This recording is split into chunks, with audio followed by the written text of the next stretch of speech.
देखो प्रथम तो मुझे जदि मानवर मुख्यमंत्री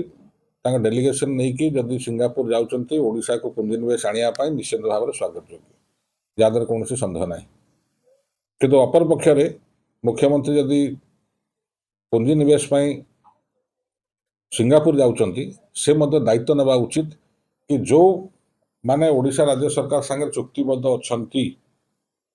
से भाव में शिल्प अनुष्ठान स्थापन करेंगे से संक्रांत गोटे अनुकूल ओडिशा वातावरण सृष्टि कर आवश्यकता अच्छे। मु अतीत कही जड़े लोक ओडिशा पुंजीनिवेश कर जड़े शिल्पपति आठे शिल्प लगेब ताकू से भाया अनुकूल वातावरण दरकार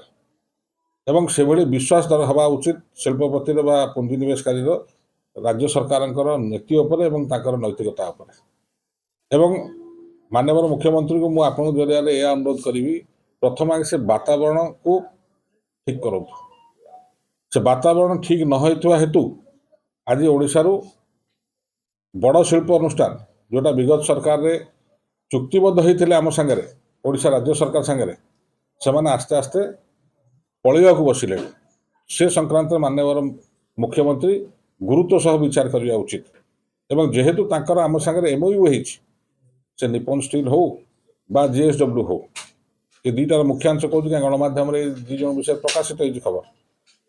तो एमाने केमिति रहिबे एठी एवं किभଳି भाव में से पुंजीनिवेश करेंगे